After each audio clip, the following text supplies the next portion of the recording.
lakini ratiba ziliingiliana. Naamini leo tutaweka ratiba vizuri. Mungu awabariki sana.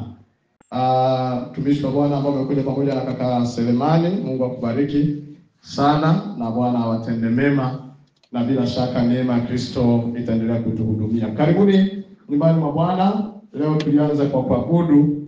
Tunamshukuru Mungu kwa ajili ya viongozi wetu waliotuongoza siku ya leo.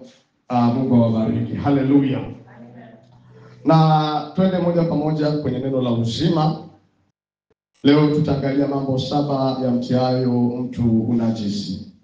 Mambo 7 ya mtiayo mtu unajisi. Tutaongozwa na Injili kama ilivyoandikwa na Mathayo mtakatifu sura ya 15 mstari wa 19 hata ule mstari wa 20. Mambo 7 ya mtiayo mtu unajisi. Injili kama ilivyoandikwa na Mathayo mtakatifu sura ya 15 mstari wa 19 hata wa 20. Imeandikwa, kwa maana moyoni hutoka mawazo mabaya, uuaji, uzinzi, uasherati, wivu, ushuhuda wa uongo na matukano. Hayo ndiyo yamtiayo mtu unajisi, lakini kula kabla hajanawa mikono hakumtii mtu unajisi. Na tumuombe Mungu. Mtakatifu Baba wa milele, tunakushukuru. Asante kwa kuwa umetupa nafasi hii tena tuketi madhabahuni pako tujifunze neno lako. Maana wewe ni Mungu tufundishaye ili tupate faida. Tufundishe tena siku hii ya leo, Bwana, katika jina la Yesu Kristo. Roho Mtakatifu yatwae yaliyo ya Kristo na utupashe habari. Tufundishe ili tupate faida katika jina takatifu la Yesu. Amen. Amen. Amen. Watu wa Mungu, katika maisha haya tulioitwa na Mungu huwa yanazo hatua. Mpaka uitwe mtakatifu wa Mungu, ziko hatua za kufuata. Hatua ya kwanza inaitwa hatua ya kuokoka. Wakati mtu unapofanya maamuzi ya kuzaliwa mara ya pili, maana yake nini? Maana yake unaamua kuacha mambo ya dunia, kukataa anasa za dunia na kujitoa kwa Bwana, kwamba utamfuata. Vile ulizaliwa mara ya kwanza katika mwili, sasa unazaliwa katika roho. Na unapozaliwa katika roho, maana yake Roho wa Mungu anaingia ndani yako, unaitwa umeokoka. Sasa kupo kuokoka, lakini iko hatua ambayo inaitwa utakaso. Unaweza ukawa umeokoka lakini bado haujatakaswa. Ndio maana naweza kukuta Yesu alikuwa na wanafunzi wake. Pamoja na kwamba walikuwa wako na Yesu, bado kulikuwa na mambo ambayo walikuwa wakiyafanya ambayo hayakuwa sahihi. Kwa mfano, walikuwa wameanza kugombania ukubwa. Wameokoka lakini ndani yao wanagombania ukubwa. Baada ya Yesu kuondoka, nani atakuwa mkubwa wetu? Maana yake nini? Kupo kuokoka ambapo ukishaokoka unapokea nguvu. Hii nguvu inakupa uwezo wa kushinda mambo mbalimbali yanayoonekana kwa nje. Ukiokoka, tutakuona ukishinda ulevi, tutakuona ukishinda uasherati, tutakuona ukishinda wizi, madhambi mengine yanayoonekana kwa nje. Lakini yako mambo ambayo hayaonekani kwa nje, na haya mambo ndiyo yanazuia ushindwe kumwona Bwana. Kwa sababu imeandikwa katika kitabu cha Waebrania 12:14, tafuteni kwa bidii kuwa na amani na watu wote, na huo utakatifu ambao hapana mtu atakayemwona Mungu asipokuwa nao. Bila kuwa na utakatifu hauwezi kumwona Mungu. Hata kama umeokoka, lakini kama haujapiga hatua ya kuwa mtakatifu, hauwezi kumwona Mungu. Ndio maana leo imependeza Bwana tuyaangalie mambo haya 7 ambayo hayo kwa namna moja ama nyingine yamechangia kukufanya wewe uwe mtumishi ambaye umeokoka, pengine bado haujatakaswa. Na siku ya leo Roho wa Bwana ataachiliwa katikati yetu, tutaondoka tumetakaswa katika jina la Yesu aliye hai. Haleluya! Bado kitambo kidogo yeye adaye anakuja, wala hata kawia. Anapokuja Yesu, Biblia inasema hakuna kinyonge wala kidhaifu kitakachoingia. Jambo moja ni dhahiri, Mungu analiangalia neno, wala haangalii ni wangapi watakaopenda. Anaangalia walio tayari kumtafuta, ndio anaoenda nao. Dunia ya wakati ule walikuwepo watu wengi, lakini waliokizi viwango vya Mungu alikuwa ni Nuhu pamoja na watu 8 walioingia kwenye safina. Watu wa Mungu, msiangalie idadi ya watu. Kuna watu wengine unaona ndani ya moyo wako kuna mtu anafanya kitu ambacho hakiko sawa, roho yako inakwambia huyu afanye, haiko sawa. Lakini ukimwangalia unasema mbona na yeye ameokoka, kwa hiyo ni kawaida, ameokoka, amenitangulia. Ingawa roho yako inasema anayoyafanya huyu sio sawa, lakini unasema mbona ameokoka, amenitangulia, unaamua kufuata. Niko hapa nikwambie leo, huu sio wakati wa kufuata mwanadamu. Huu ni wakati wa kumwangalia aliyeandikwa juu. Huu ni wakati wa kumwangalia aliyemwaga damu yake, Yesu Kristo. Haleluya! Ambaye anasema mtakuwa watakatifu kama Baba yangu wa mbinguni alivyo mtakatifu. Anasema iweni watakatifu. Utakatifu maana yake ni kutengwa kwa ajili ya Kristo. Utakatifu maana yake kuwa safi. Utakatifu maana yake kuwa tayari wakati Bwana anapokuja kulichukua kanisa lake. Atachukua waliotakaswa, atachukua waliojitenga na dunia, atachukua waliokubali kuacha mambo ya unajisi. Hawa ndio watakwenda kumlaki Bwana mawinguni. Uwe miongoni mwao katika jina la Yesu. Anakuja Yesu, anakuja upesi. Mambo ya dunia yanapita. Imeandikwa dunia inapita pamoja na mambo yake yote, lakini yeye afanyale mapenzi ya Bwana anadumu hata milele. Bwana amekuita moto lao, sio kwa ajili ya kufanikiwa duniani, sio wa kuwepo duniani. Bwana anakuita, anakuhitaji kwenye ule mji, anakuhitaji kwenye mji ule ambao sakafu yake ni dhahabu, mji ule ambao hakuna magonjwa, hakuna kilio, hakuna njaa, hakuna jua wala mwezi. Kwenye ule mji Yesu Kristo ndiye nuru, Yesu Kristo ndiye mwangaza, ndiye anayeangaza. Anasubiri watakatifu wanaotoka moto la, anakusubiri, anakusubiri. Biblia inasema kwa kitabu cha Ufunuo, anasema nikaona watu waliokufa kwa ajili ya Injili, watu waliochinjwa kwa ajili ya Yesu. Yohana anasema nikaona, wanasema ni lini Mungu, ni lini ambapo utawahukumu waliomwaga damu zetu, ni lini Mungu ambapo utawahukumu.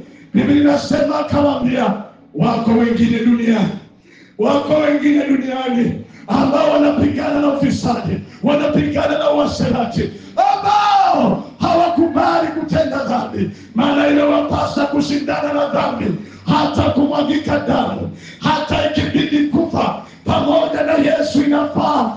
Lakini usimtende Mungu dhambi, usimtende Mungu uovu. Maana wako wenzetu mashahidi wametangulia kwenye kiti cha enzi cha Mungu. Wanatungoja. Ndipo mtunga tenzi ya namba 112 akawataja, anasema nao waliokufa katika Bwana Yesu, anasema nitawaona tena huko juu. Waliovumilia, wako watu tuliohudumu pamoja nao, wako watu waliopenda Mungu, ambao waliishi maisha matakatifu, wako juu tayari, wako juu tayari. Wanakungojea wewe, wanakungojea ushinde anasa, wanakungojea ushinde mambo ya dunia, wanakungojea ushinde ukakae pamoja nao. Nimezamilia moyoni mwangu sitakuwa mtu wa kubaki, sitakuwa mtu wa kubaki. Nitakwenda na Bwana, nitatembea na Bwana. Na wewe tembea na Mungu leo. Na wewe angalia moyo wako leo, ni wapi palipopungua, tengeneza. Yuko hapa leo atutakase, yuko hapa leo akusafishe, yuko hapa leo kuweke tayari. Anapokuja utawe na ujasiri wa kuingia patakatifu pa patakatifu. Neno la Bwana linasema, ikiwa ingaliko ahadi ya kupaingia palipo patakatifu, na tuangalie mmoja wetu asije akaikosa. Sije ukakosa mji ule uliopambwa kwa dhahabu. Kuna wakati tunaangalia uzuri wa duniani, tunasahau uzuri wa mbinguni. Yako mambo ambayo alisema ninakwenda kuandalia, naenda kuandalia makao. Miaka 2025 iliyopita, mwanaume akasema, jipeni moyo, ulimwenguni mnayo dhiki. Ulimwenguni mnayo dhiki, mtachekwa, taonekana wajinga kwa sababu umekataa dhambi. Lakini jipeni moyo, maana mimi nimeushinda ulimwengu. Na kwenda kuandalia mahali, na kwenda kuandalia mji. Anaandaa mji Mwokozi. Anaandaa mahali Bwana Yesu. Anaandaa mahali kwa ajili yangu, kwa ajili yako. Pendwa, inua macho yako juu. Kuna mahali panaandaliwa. Biblia inasema duniani hatuna mji udumuo. Duniani ni kama watu tuliopanga kwenye nyumba za kupanga, lakini yako makao mbinguni ambayo Bwana ameandaa kwa ajili yetu. Niko hapa leo nikusaidie kuangalia mambo 7 ambayo hayo unapaswa kujiepusha nayo, ili tarumbeta ya mwisho ikilia, parapanda ya mwisho ikilia, uwe na ujasiri. Uwe na ujasiri wa kwenda kumlaki Bwana mbinguni. Yako yaliyokuhuzunisha, yako yaliyokutweza, yako yaliyokushusha moyo, iweko siku ya furaha kwako, bali utasema, ni kweli mlininyanyasa, ni kweli mlinisema vibaya, ni kweli mlinitweza, lakini na mimi wakati wangu wa kutesa umefika. Wakati wangu ambao center of gravity haiwezi kunivuta tena juu. Kama yeye alivyopaa, ndivyo na watakatifu wake tutapaa. Biblia inasema ya kwamba wale waliokufa katika Kristo watafufuliwa, tutaonana nao tena. Biblia inasema kama tukiwa hai, na sisi tutabadilishwa. Tutabadilishwa, tutaungana nao. Tutakwenda kumlaki Bwana mawinguni. Biblia inasema na yeye mwenyewe atachukua kitambaa cheupe, atafuta kila chozi, atafuta kila chozi. Chozi lako nalonyanyaswa kwa ajili ya Yesu, chozi lako naloteswa kwa ajili ya Yesu, chozi lako nalokosa usingizi kwa ajili ya Yesu, chozi lako unalotembea kwa ajili ya Yesu. Umeonekana pumbuani, umeonekana hoya hai, tumeonekana wajinga. Biblia inasema ingawa tumeonekana wajinga, hatutapotea katika ile njia, hatutapotea katika ile njia. Wakati Bwana wa mavuno amekuja, wakati amekuja, Biblia inasema na pepeto liko mkononi mwake, atapepeta kama vile mkulima, kama vile mkulima anavyopepeta ngano. Biblia inasema ngano itawekwa ghalani, itawekwa ghalani ngano, ngano itawekwa ghalani. Lakini Biblia inasema magugu yatatupwa motoni, yatatupwa motoni. Huko ndiko kutakuwa kilio na kusaga meno. Huko ndiko utakumbuka maneno haya. Tasema mtumishi wa Mungu alituita kwenye maombi na mikesha, tulipuuza. Tasema mtumishi wa Bwana alituita kwenye maombi, tulipuuza. Kitakuwa kilio na kusaga meno. Hakutakuwa na msaada tena, hakutakuwa na msaada tena. Wakati uliokubalika, wakati uliokubalika ndio sasa. Wakati wa kutengeneza na Mungu ndio sasa. Wakati wa kumwambia Bwana ni rehemu ndio sasa. Wakati wa kumwambia Bwana, nimekosa mimi, nimetenda dhambi, nimekukosea. Huu ni wakati wa kuingia moyo wako. Watu wawili watakuwa wamelala pamoja, watu wawili watakuwa wamelala pamoja. Biblia inasema mmoja anatwaliwa, mmoja anaachwa, wengine wawili watakuwa wanatwanga. Yaani wanafanya kazi pamoja, wako kwenye ofisi moja, na yuko mmoja huyu alionekana mshamba, hajui rushwa, hajui mingo za mzini. Yuko mmoja huyu alionekana sio kidume cha mbegu. Yuko mmoja huyu alionekana sio sister du. Yuko mmoja huyu. Biblia inasema wakati huo mmoja anatwaliwa, mmoja anaachwa. Naogopa utakapokuwa mtu uliyeachwa, maana utaulizwa moto lao ulikwenda kufanya nini. Watakuuliza ulikwenda kutazama mtu aliyevaa mavazi mororo. Watakuuliza ulikwenda kutazama ungeacha ukitikiswa na upepo. Ndipo watakapokuandama na kukupiga, watasema kwa nini ulichafua neno la Bwana. Taingia kwenye ziki kuu na mateso. Ndio maana leo mtu wa Mungu, tengeneza mambo ya nyumba yako, tengeneza moyo wako, tengeneza maisha yako. Na kwambia ukweli, hata kwa gharama yoyote watu wanaingia kwa madhabahu hii kutengeneza maisha yao. Rakoti masakaria hapa moto lao. Wako watu walipendana, wameoana, wanakaa, lakini neno likahubiriwa kwenye madhabahu hii. Walipogundua ya kwamba hii ndoa sio mapenzi ya Mungu, walipogundua ya kwamba ni kweli tumeitwa baba na mama fulani, lakini neno kama hili lilipohubiriwa, wakaingia gharama.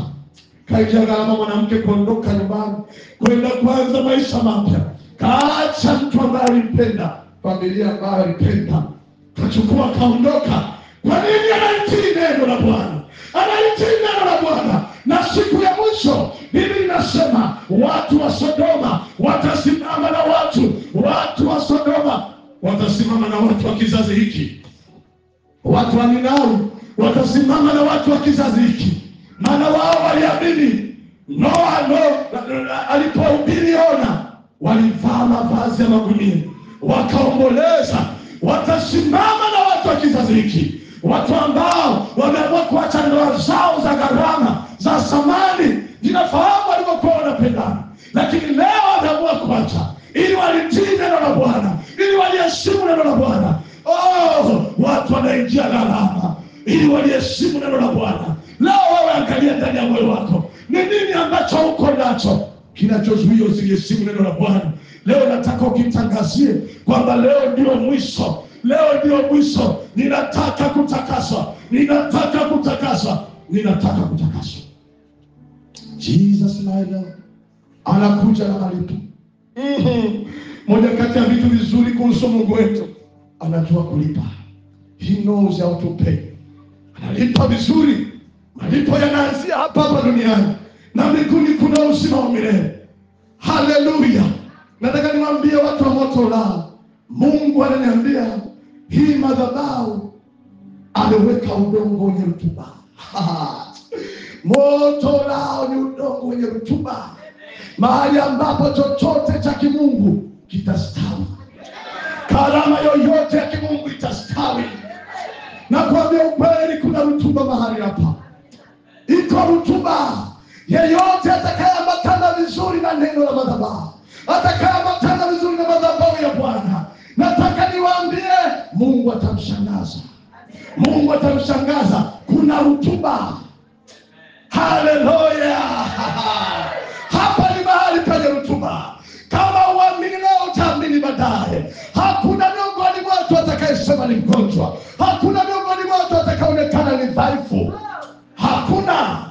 Hakuna yeyote atakayefuata neno hili, yeyote atakayetembea katika utakatifu, the God of reward, he will reward you. Mungu atatusawadia, atawasawadia walio waaminifu, atawasawadia waaminifu wa moto lao. Mungu anakusawadia leo kwa jina la Yesu aliye hai. Ng'ang'ana na uaminifu, ng'ang'ana na utakatifu. You gonna be rewarded. The rewarder is here. The rewarder is here. Mtoa zawadi yuko hapa. Mzawadia watu yuko hapa. Mlinda wanadamu yuko hapa. Na anakuzawadia wewe. Na anakuzawadia wewe. Sawa sawa na uaminifu. Hey! Kumekucha. Mahali manabii watastawi, ambapo mitume watastawi, ambapo wainjilisti watastawi, ambapo wachungaji watastawi, ambapo watumishi wenye nguvu, wenye viwango watastawi kwa jina la Yesu aliye hai. Hallelujah. My Lord, my God. Anakuja upesi Baba, anakuja upesi Mwokozi. Atakulipa kijana, atakulipa kijana. Umekulia nyumba ya Kikristo, umekulia kwa wazazi wa Mungu, lakini njia zako zinakona. Utalipwa binti, utalipwa. Atakulipa, atakulipa. Na anakukumbusha, anakuambia laini, anakuambia tengeneza ili ukapokee mshahara mzuri, ukapokee malipo mazuri. Very word of me. Mzawadia watu. Mungu anayezawadia wanaompenda. Mungu anayezawadia wanaomtumikia.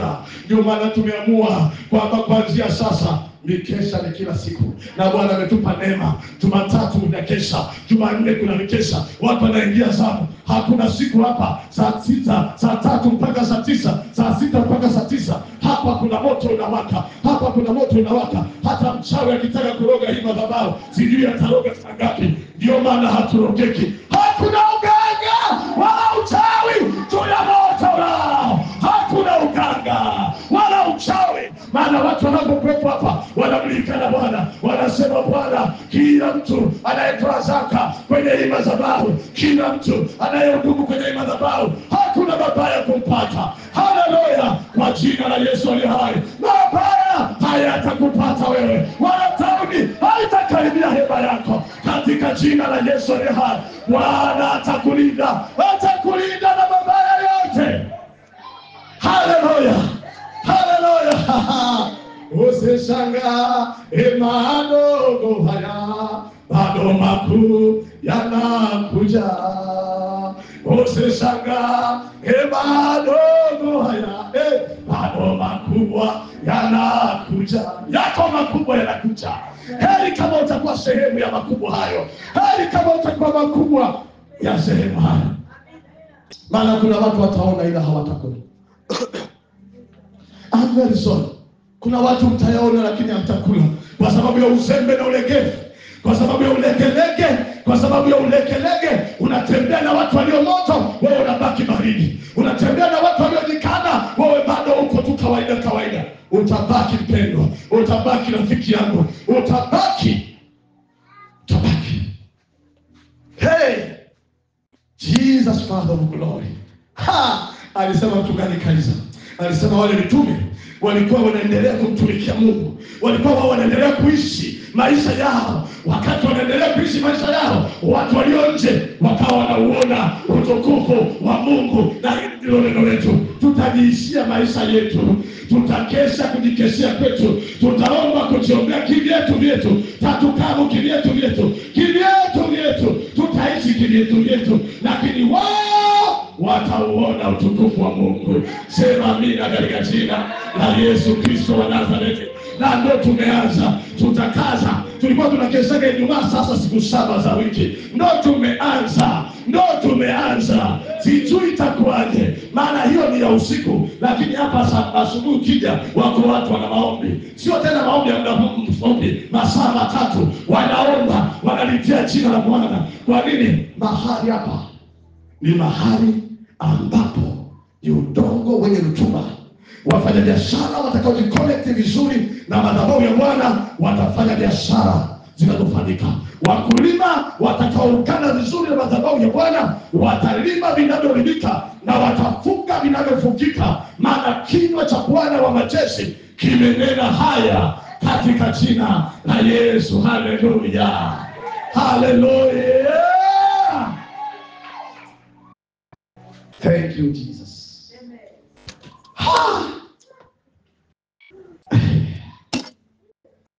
Richard, simama bwana. Jamani, tunamuona Richard yule. Yupo tu kawaida tu. Lakini ukiangalia ukurasa wetu wa Facebook online, wa WhatsApp online na hapa kanisani, kuna picha yule mwamba. Shujaa wa Daudi. Haleluya. Jana Richard ametoa mahali. na wiki ijayo hapa kuna engagement ya moto. Sema amina kama unaelewa.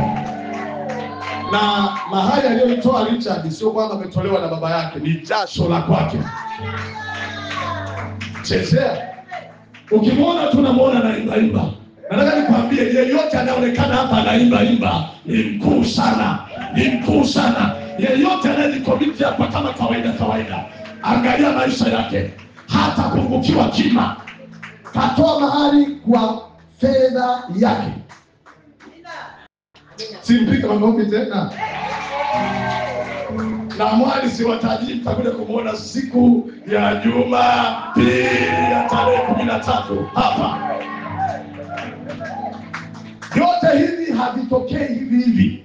Ni kwa sababu kuna udongo wenye rutuba ambapo watu wakianzisha mahusiano yanavuka, yanakwenda kwenye ndoa. Sema amina, haleluya. Sema amina, haleluya. Haleluya. Na tunaamini ndoa zao ni za baraka, ndoa zao ni za ustawi, ndoa zao ni za kufanikiwa. Udongo wenye rutuba. Richard Tika anasema amina. Na ukiona mama alipo hapo ndio amina hiyo ya kweli kabisa. Sema amina, haleluya. Tuko hapa, hatupo hapa kucheza wala kuigiza.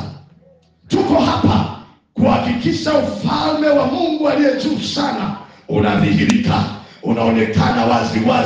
Vijana wetu wataoa, mabinti zetu wataolewa.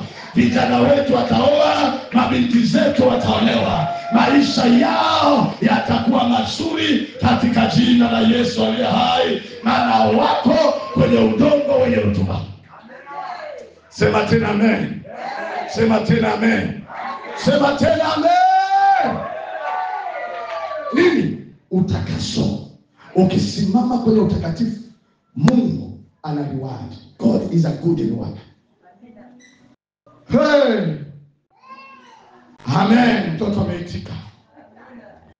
Watu wa Mungu, Yesu akiwa pamoja na wanafunzi, akiwa pamoja na Mafarisayo, Biblia inasema ya kwamba walikuwa wanamuuliza mambo kadha wa kadha.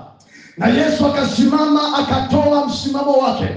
Wakati wanaeleza habari ya unajisi wa kukula bila kunawa mikono, Yesu akawaambia ya kwamba kiingiacho hakimtii mtu najisi, bali kimtokacho. Na haya ndiyo mambo ambayo Yesu aliyataja, na kwa haraka nitakwenda kuyataja ili leo tuangalie kama yako kwenye maisha yako. Tumwambie Bwana nirehemu, tumwambie Bwana nitakase, tuombe toba na Bwana ayavue yote kwenye maisha yetu. Namba 1, Yesu alisema mambo yanayotia mtu najisi ni mawazo mabaya.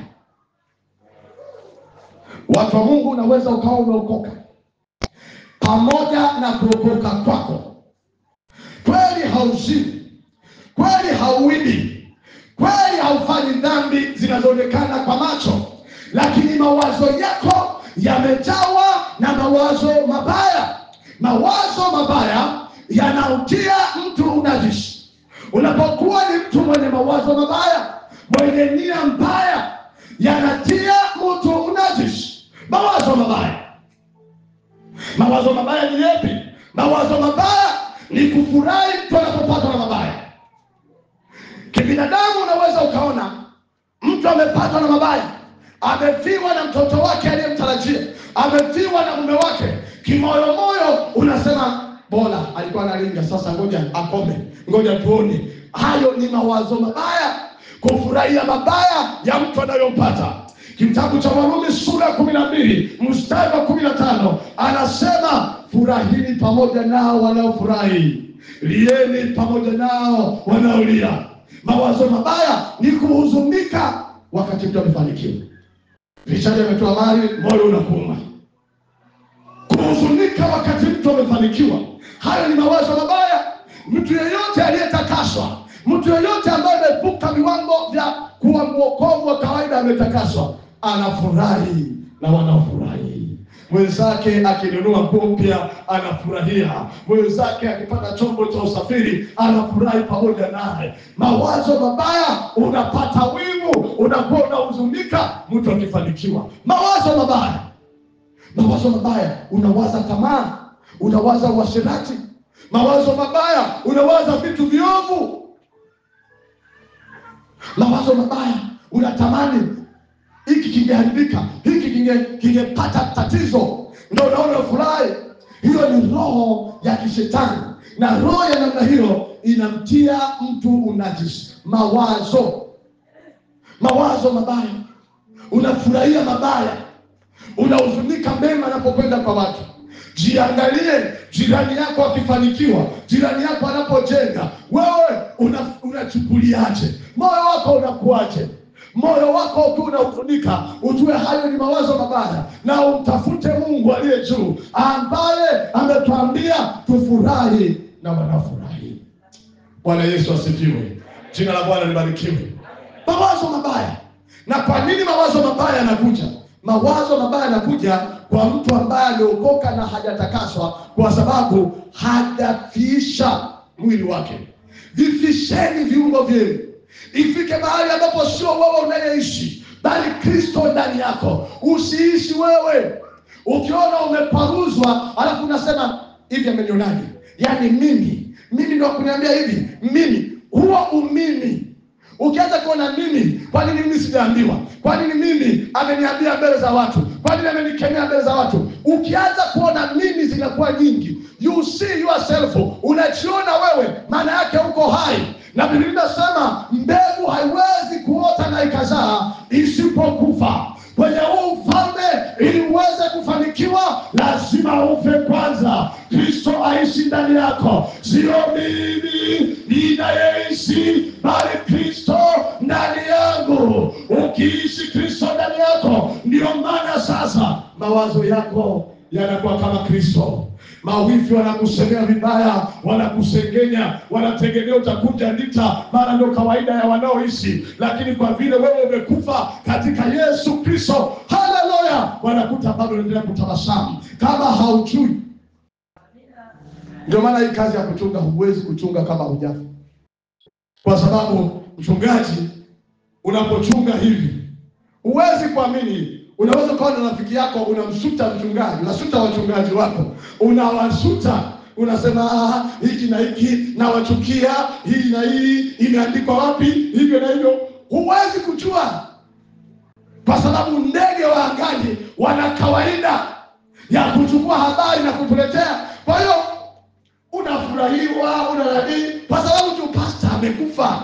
Lakini angekuwa hajafa, angekwambia kwamba wewe na wewe na wewe, mimi sio mchungaji wako kwa sababu ya hili na hili na hili. Ndio maana kwenye maisha haya, iwe kazini, iwe mahali popote, unataka Kristo aishi ndani yako, kubali wewe kufa, Kristo aishi. Wakolosai 3:3, mlikufa pamoja na Kristo na uhai wenu umefichwa katika Mungu. Unataka uyashinde mawazo mabaya, lazima ufe katika Kristo.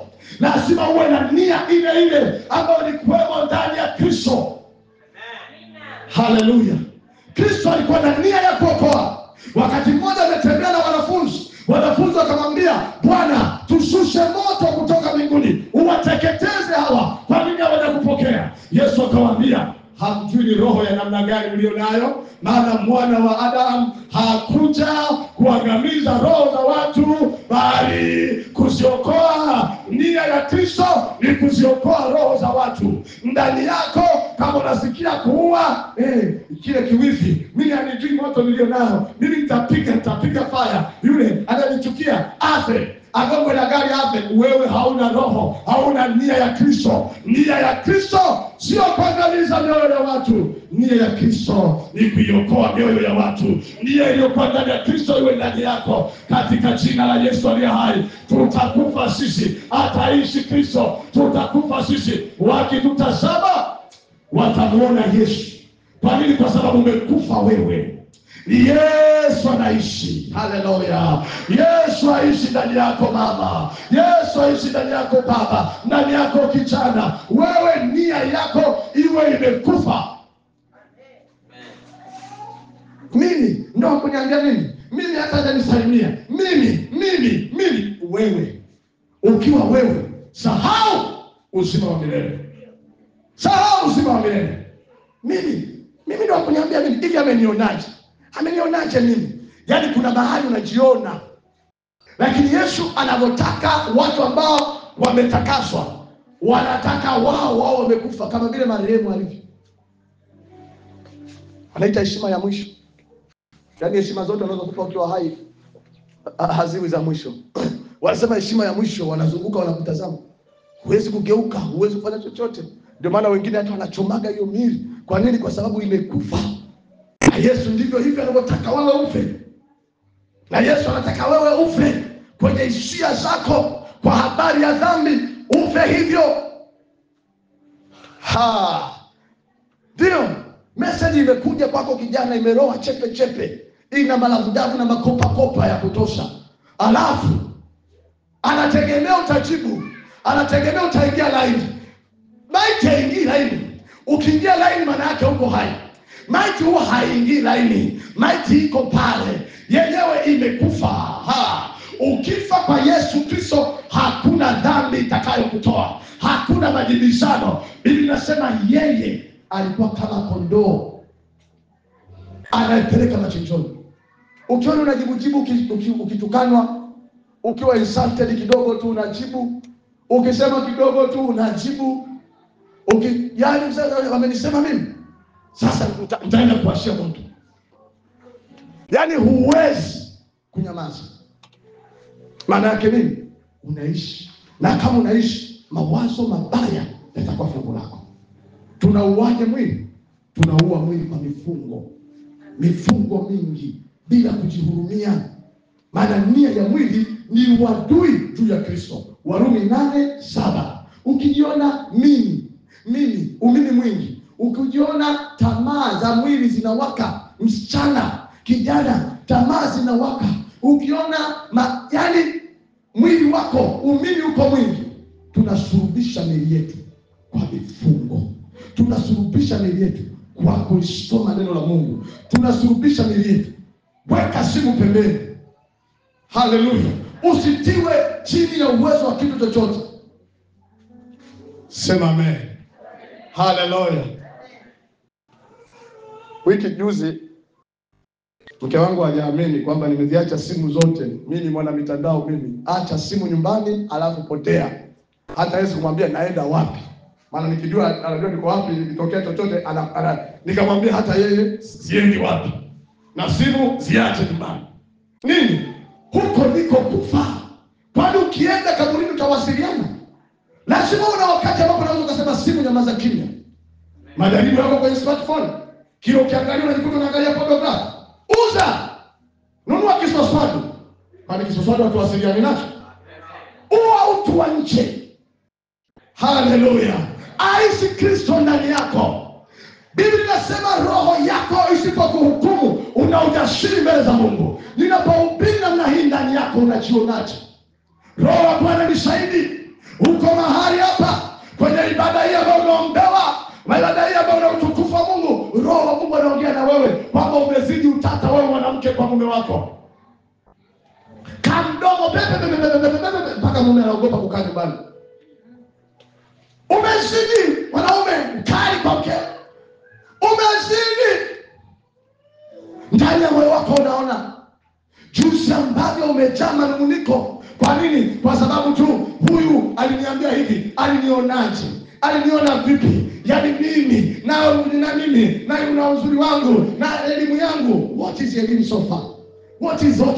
Hivyo vyote ni kwa ajili yako wewe kufa. Mwache Yesu aishi. Mwache Yesu aishi. Haleluya.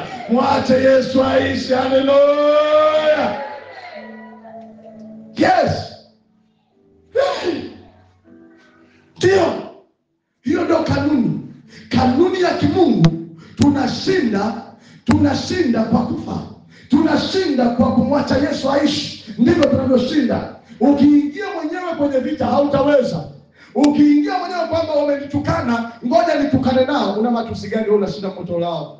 Matusi gani wewe unajua wewe? Kwa ukiingia kwenye kutukana, wao ni wagobevu wa matusi. Watakuchambua kama karanga, maana wamezoea.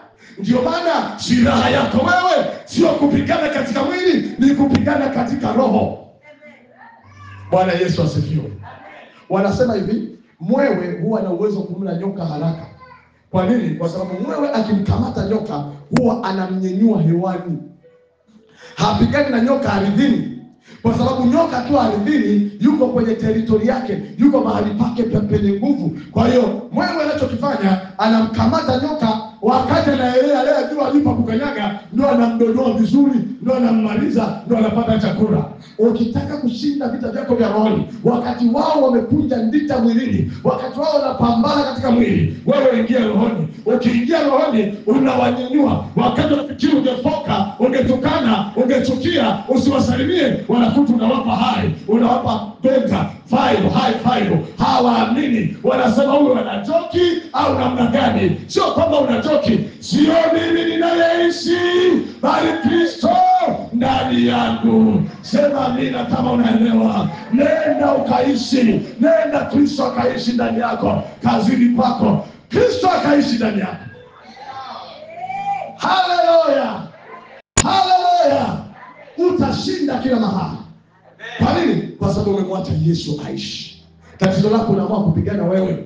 Tatizo lako unaingia kuingia vitani wewe. Na ukiingia vitani wewe lazima upigwe, kwa sababu vita vyako, silaha zako hazina uwezo katika mwili. Silaha zetu zina uwezo katika Mungu, hata kuangusha ngome, hata kuangusha ngome, hata kuangusha ngome. Haleluya. Kaangushe ngome hizo kwa jina la Yesu aliye hai. Wewe haujui, wengine wamekushindwa kwenye ulimwengu wa roho. Wamekushindwa, wamekuja kwenye ndoto, umewakatakata na panga. Wamekuja kama majoka, umewafyekelea mbali. Wamekuja kama hiki, umewamaliza kwenye ndoto. Kwa sababu wameshindwa kwenye ndoto, wanakuja mwilini macho meupe. Ndio unaona mtu anakutukana, unaona mtu amechukua kitu chako, unaona mtu anafanya manuva haya na haya. Anataka nini? Akutoe huko kwenye ulimwengu wa roho, ushuke ardhini. Ukishashuka ardhini akupige. Uwe na mawazo mabaya akupige. Tumegundua hila zao. Haleluya, haleluya. Wewe kaa tu ulimwengu wa roho. Wewe kaa tu ulimwengu wa roho. Na ulimwengu wa roho aliyousema Yesu ni viwango vya kupigwa kofi moja, shavu moja na kugeuza lingine. Ni viwango la kunyang'anywa kanzu, tunaachia na choo. Ni viwango vya kuambia nipeleke maili 2. Amekulazimisha, amekomaa, tutaenda na wewe maili 2. Maili moja unasema basi sawa, unaenda naye maili 2. Hivi ndivyo viwango vya kiroho. Hivi ndivyo viwango vya mtu aliyekufa katika Yesu. Ninatamani kuona moto lao, watu ambao wamekufa katika Yesu, wamekufa katika Yesu. Yesu anaishi ndani yao. Haleluya. Sio kidogo tu vimeitishwa vikao. Nani alikuwa anasema? Lazima tumuite, atazoea. Wamama wa moto lao. Tumuite, tukae, tuyajenge, tuyamalize. Nani kakwambia? Maiti na muda wa kuhukumu. Nani kakwambia? Mimi siwezi kukubali hivi. Aje aseme mbele ya kikao hiki. Mbele ya kikao hiki, mbele ya mjumbe aseme. Aliniona wapi? Alikoniona mimi wapi? Aje aseme. Mimi akisema wewe unapoteza muda. Mwache Yesu aishi ndani yako. Mwache Yesu akutetee. Mwache Mungu akutetee. Wewe endelea kuishi ndani yake na Yesu aishi ndani yako. Maana mtu akiwa ndani ya Kristo amekuwa kiumbe kipya. Uko wapi upya? Uko wapi upya? Yaani kama huwezi kumweleza imani Oscar Katana wa zamani na imani Oscar Katana mpya wa sasa, bado haujatakaswa. Kuna vitu vyote ambavyo unasema zamani mimi nilikuwa hivi, lakini sasa niko hivi. Lazima uwe na zamani. Zamani yako ulikuwaje? Na leo ukoje? Zamani mimi asira ilikuwa hapa, piga nikupige, jino kwa jino, lakini leo Bwana amenivunja vunja. Leo Bwana amenitengeneza. Leo Bwana amenirekebisha. Leo Bwana amenipa kuachilia. Shukuru, ingekuwa zamani, lakini leo mimi nimetengenezwa. Amenitengeneza Yesu. Atengeneze Yesu hapa. Atengeneze Yesu hapa. Akutengeneze. Hakutengeneza Yesu. Mpaka mtu wako wa karibu ajue wewe umeokoka. Mpaka mume wako ajue wewe umeokoka. Mpaka mke wako ajue wewe umeokoka. Akili wazazi sema wewe umeokoka bwana. Wewe ni mtumishi wa Mungu. Yaani akili. Kwa nini? Kwa sababu sio wewe unayeishi bali Kristo ndani yake. Na Kristo akiishi ndani yako utakuwa na nia ya Kristo. Nia ya Kristo alinyenyekea hata mauti ya msalaba. Nia ya Kristo aliacha enzi na utukufu. Ukitaka kile unachokifanya upate utukufu, upate kuheshimiwa, upate kutangazwa, upate hiki na hiki, ujue kabisa ya kwamba hauna nia ya Kristo. Nia ya Kristo alijishusha, alinyenyekea mpaka mauti ya msalaba. Lolote unalolifanya lifanye kwa Bwana, lifanye kwa Mungu, lifanye kwa ajili ya Mungu. Hata kama watu hawataona, Mungu anaona, na Mungu ndiye anayeriwadi, na Mungu ndiye anayetoa zawadi. Ukurudisha maombi ya siri hata kama hauonekani. Funga na kuomba, ombea watu hata kama hawakuoni. Anayejua kulipa watu siri atakulipa. Haleluya. Jina la Bwana libarikiwe. Mawazo mabaya. Unafika mahali mpaka unamwazia mume wako vibaya. Sema imeandikwa tu mpaka tupo kitutenganishi. Hivi akifa huyu, yani akidanja bora kabisa unaanza kupanga na seti. Akidanja huyu, yani fulani huyu, yani mawazo mabaya. Kwamba kifo ndio kinatenganisha. Hivi akidanja huyu, ndio unakuta mtu amekufa mwenzi wake hajamaliza hata miezi mitatu. Ashachukua ngoma nyingine. Mawazo mabaya. Yako mawazo ambayo yanakuja, Biblia inasema tuteke nyara kila mawazo, kila elimu ijiinuayo juu ya elimu ya Kristo. Mawazo mabaya yakija, usiyaendekeze, yakemee. Yaambie katika jina la Yesu, haya sio mawazo ya mimi niliokoka. Na ukiona yanakuandama, hata kama haukupanga kufunga kesho yake, funga mfungo wa dharura. Uone kama saa 9 ile somo umekubana, unaanza kumwazia mtu mabaya. Utamwazia mtu mabaya, somo umekubana, unawaza tu hii somo inaisha saa ngapi hii? Mawazo mabaya yatoke wapi? Haleluya. Mawazo mabaya kimekuwa kikwazo cha watu wengi kumuona Mungu kwenye maisha yao. Kikwazo cha watu wengi kuyaona maisha matakatifu ndani yao. Siku hii ya leo, jiangalie ndani yako. Jiangalie ndani yako. Unamwazia nini mumeo? Unajazia nini watoto wa mume wako aliowazaa nje kabla hajakuoa? Watoto wa mke wako aliowazaa kabla hajakuoa? Unawazia nini madogo? Unawazia nini? Yako mawazo mabaya ambayo leo Bwana anataka yaondoe. Leo Bwana nawe akomeshe. Leo Bwana anataka ayafishe. Vifisheni viungo vilivyo katika uchafu. Maana Bwana wa malipo anakuja upesi, wala hatakawia. Ndani ya moyo wako, nini unachokiona? Nini unachokitazama? Jambo gani unaliona? Bwana anataka leo utengeneze. Leo Bwana anataka utengeneze. Jambo lolote ambalo halijakaa sawa na Mungu, jitakase. Watu wa Mungu, Mungu ni wa upendo. Mungu ni wa huruma. Umeomba maombi yako, ameyasikia na majibu yameachiliwa. Malaika wa majibu wamekuja, ila shetani anamzuia. Kwa nini? Ana evidence. Anamwambia Mungu, nampelekeaje majibu huyu? Wewe si unajibu alio mtakatifu. Mbona huyu mawazo yake mabaya haya na haya na haya? Mungu, wewe ni mwaminifu. Umesema kwenye neno lako unawajali walio watakatifu. Mbona huyu hivi? Kwa hiyo mabaya ya kwako yanazuia usimuone Mungu. Mawazo mabaya, hicho kiwazo kibaya, hizo chatting za kwenye simu yako, una chati. Uasherati ni kuchati na mwanamke asio mumeo wala mkeo. Mambo ya ndani, mambo ya hisia, mambo ambayo unachati au unaongea mpaka mwili unasisimka. Umelegeza sauti. Sio mume wako, sio mke wako, umelegeza sauti. Niambie. Huo ni uzinzi. Huo ni uzinzi, ni uasherati. Kwa nini? Kwa sababu ni mawazo mabaya.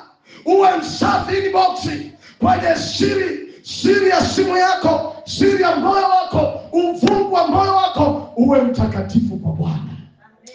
Sema amina.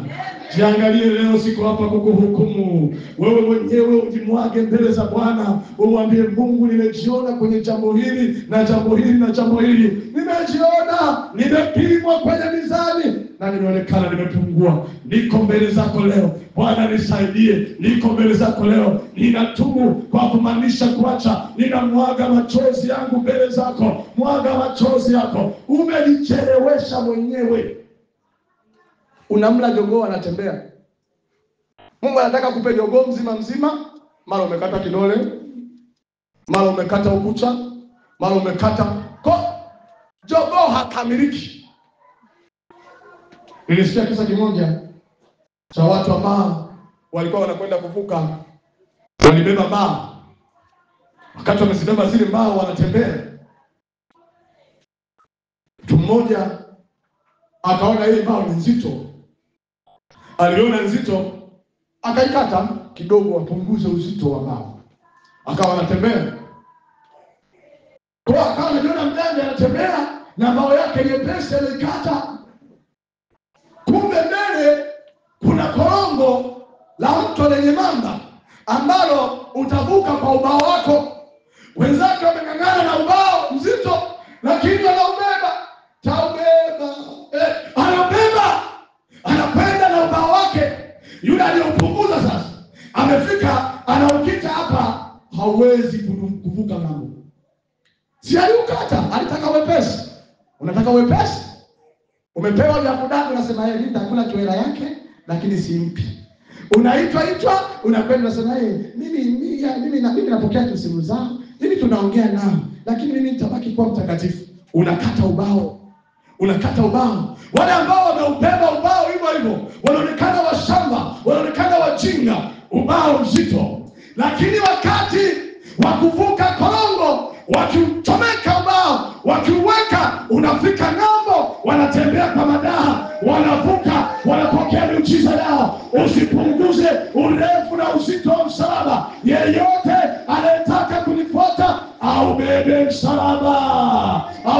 msalaba wake, anifuate kila siku. Usipunguze uzito, usiukate msalaba, usiukate ubao. Kuna mahali pa kuvuka.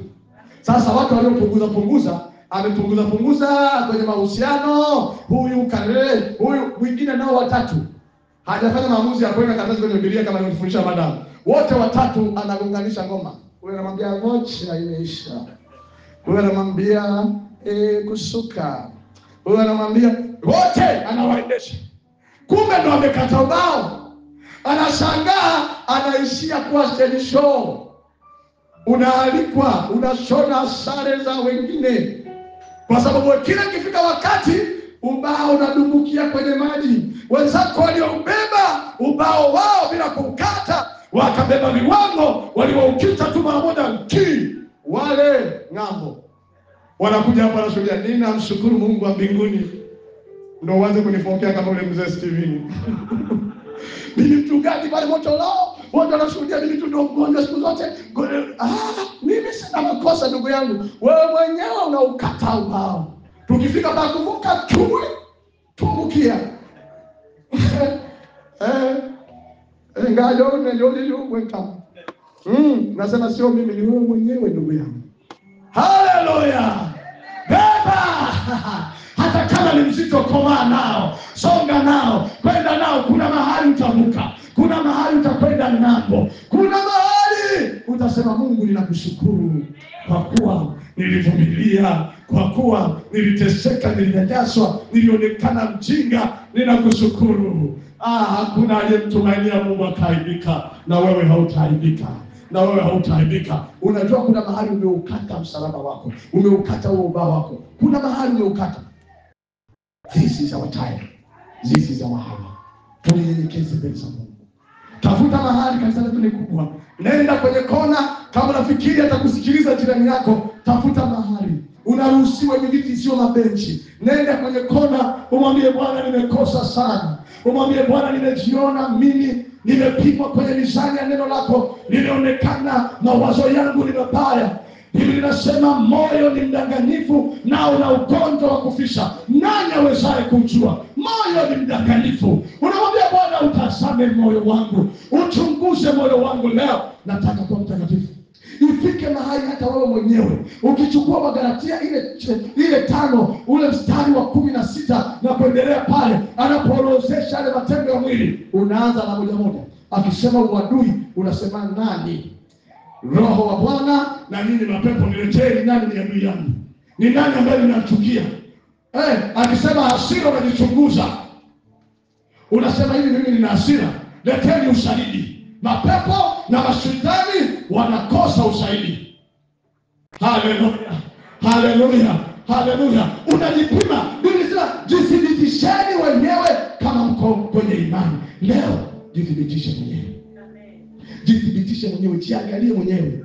Jiangalie moyo wako. Moyo ni mdanganyifu. Mtu anacheka, kumbe moyoni anaumia. Mtu anacheka na wewe, kumbe anasubiri anguko lako aje ashangilie. Kuna vitu viko kwenye moyo. Kuna mambo yako kwenye moyo. Mwambie Bwana, chunguza moyo wangu. Mwambie Bwana, tengeneza moyo wangu. Mwambie Bwana, tengeneza moyo wangu. Nataka tumwombe Mungu sasa. Una wakati wa kumwambia Bwana, nisije nikabaki siku ile. Nisije nikawa mtu wa kukataliwa. Nikawahubiri wengine, lakini mimi mwenyewe nikawa mtu wa kukataliwa. Mwambie Bwana. Hebu simama sasa. Twende tumwombe Mungu na tumwambie Mungu, hakika ninatamani nisiwe mtu wa kukataliwa. Kwenye mji ule. Bwana. Bwana. Chunguza, unichunguze. Unichunguze Bwana Yesu, nakuomba.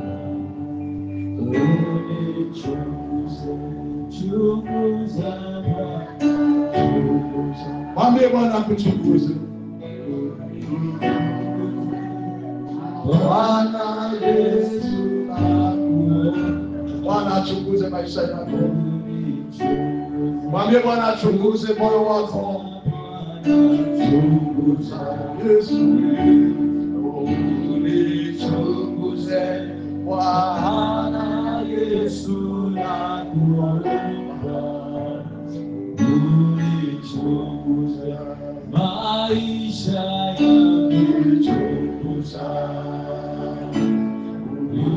Unichunguze Bwana Yesu, nakuomba. Unichunguze. Chunguza Bwana, chunguza. Unichunguze Bwana Yesu, nakuomba. Ni vyema ukifumba macho yako ukaangalia moyo wako, akuchunguze Yesu kutoka unyayo mpaka utosi. Ni vyema mawazo yako yakabaki madhabahuni kwa Bwana. Mwambie Bwana akuchunguze. Mwambie Bwana akuchunguze. Mwambie Bwana akuchunguze. Mwambie Bwana akuchunguze. Mwambie Bwana akuchunguze. Mimi na moyo wako.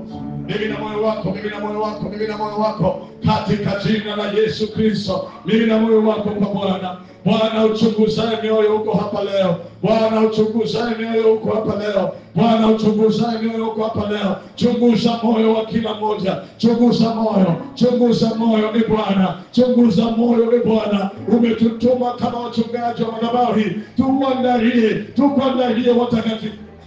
Bwana, chunguza mioyo. Chunguza mioyo yetu. Chunguza mioyo yetu. Chunguza moyo. Chunguza moyo. Chunguza moyo. Kama iko njia isiyofaa ndani yangu, mwambie Bwana chunguza. Mwambie Bwana chunguza. Na ukigundua hiyo njia, kama ni mawazo mabaya, yako mambo yanayokutia unajisi, inua sauti yako kwa Bwana. Inua sauti yako kwa Bwana. Ni kweli wachungaji wako tunakwenda huko sawa, lakini Mungu anaangalia moyo. Mungu anaangalia moyo kwa habari ya kazini kwako, kwa habari ya maisha yako, kwa habari ya kwenye ndoa yako. Mwambie Bwana, nirehemu Kristo, nirehemu Kristo, nirehemu Bwana.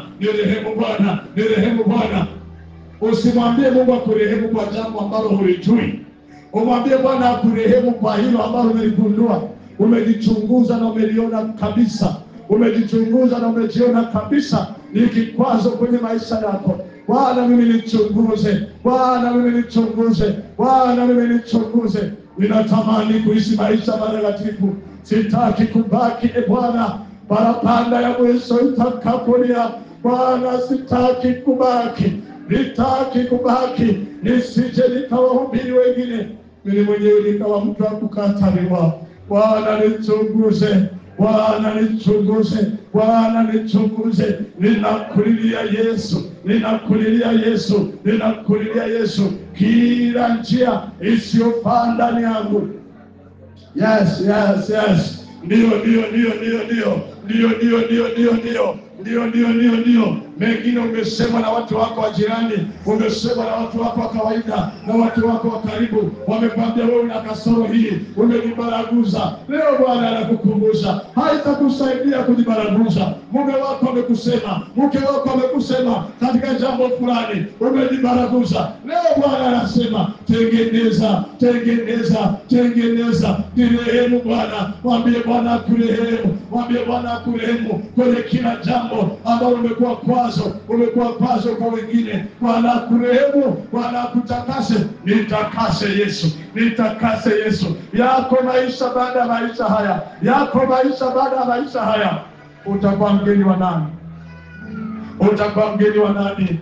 Mbona mengi umeweza kushinda? Na hilo unaweza kushinda. Hilo nalo unaweza kushinda. Mulingane Bwana leo.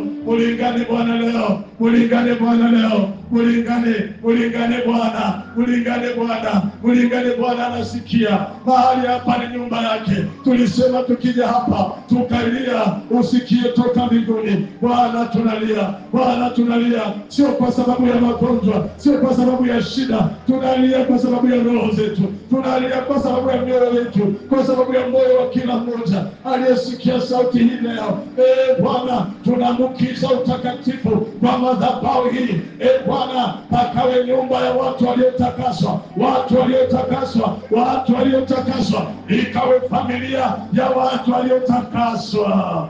Wanawake waliotakaswa. Wanaume waliotakaswa. Vijana waliotakaswa. Watoto waliotakaswa. Makao makuu ya watakatifu. Bwana, pakawe makao makuu ya watakatifu. Watu wanaweza kukesha. Watu wanaweza kukulilia, kukuomba. Bwana,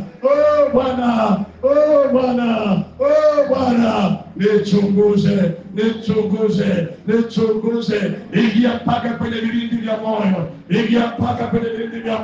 Roho Mtakatifu, ingia mpaka kwenye vilindi vya moyo. Roho Mtakatifu, ingia mpaka kwenye vilindi vya moyo wangu. Roho Mtakatifu kwenye vilindi. Vilindi vya moyo.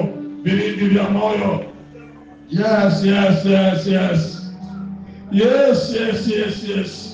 Imeandikwa hasira hukaa kifuani pa mpumbavu. Hasira ya kupiga vyombo, hasira ya kupiga mateke, hasira ya kususa inakaa kifuani pa mpumbavu. Kama uko mtu hapa una hasira zinawaka kifuani pako, ni wakati wa kumlilia Bwana, ni wakati wa kumlingana Bwana. Hakuna wenye hasira atakaokwenda pamoja na Bwana. Hakuna wenye hasira. Jua lisizame na uchungu uko ndani ya moyo wako, katika jina la Yesu. Kila hasira, kataa hiyo hasira. Uchungu ndani ya moyo. Kuna watu nawaonea uchungu. Bwana hata wabeba walio na uchungu. Bwana hawatabeba walio na uchungu. Yeyote mwenye uchungu Bwana hata mbeba. Utabaki kwa sababu ya walio kukosea. Wao wanafurahia maisha, wao wanaenjoy, wewe umebaki na uchungu. Kwa jina la Yesu aliye hai, kwa neno lake leo, operation ya kiroho ifanyike. Uchungu uondoke ndani yako. Uchungu uondoke. Vua roho ya uchungu. mbebe huyo mtu, mlete kwa Yesu, mwambie Bwana, mwambie Bwana, mwambie Bwana. Kuna watu wengine wamezuiliwa kusonga mbele kwa sababu umebeba watu. Tumeambiwa tumbebe Yesu tu, tumbebe Yesu tu. Umebeba mawiki, umebeba mashemeji, umebeba watu waliokuuzi, wamezuia maombi yako. Leo mimi na moyo kwako kwa Bwana, uchungu uondoke, uchungu uondoke, uchungu uondoke, uchungu ukuachie katika jina la Yesu. Uchungu ukuachie, uchungu ukuachie, uchungu ukuachie katika jina la Yesu. Yes, hiyo roho ya umimi, hiyo roho ya umimi, hiyo roho ya kujiona bora kuliko wengine. Biblia inasema kila mtu na mhesabu mwenzake kuwa ni bora kuliko yeye. Bwana akupe hiyo neema ya kuhesabu wengine kwa bora. Bwana akupe hekima ya kushuka na kunyenyekea kwa jina la Yesu. Vifishe hivyo viungo, vifishe hivyo viungo, yafishe hayo mawazo, yafishe. Uache kuishi wewe, aishi Kristo ndani yako, aishi Kristo ndani yako, aishi Kristo ndani yako, aishi Kristo ndani yako, aishi Kristo ndani yako katika jina la Yesu aliye hai. Aishi Kristo ndani yako. Waache watoto, endelea kuomba. Hao wana Yesu washusha watoto, endelea kuomba. Washusha watoto, waache waendelee. Usibebe watoto wakati wa maombi. Watoto hao Bwana alisema waache waje kwake. Uko wakati, tengeneza na Bwana, tengeneza na Bwana. Angalia mambo ya moyo wako, angalia mambo ya moyo wako. Yesu anapopita, Yesu anapopita anataka kurekebisha maisha, anataka kutengeneza maisha. Maisha yako anataka yatengeneze. Umeteseka vya kutosha, leo Yesu anataka kutengeneze, leo Yesu anataka kukarabati. Mwambie, mwambie akukarabati. A great physician, daktari mkuu Yesu afanye operation ya moyo, afanye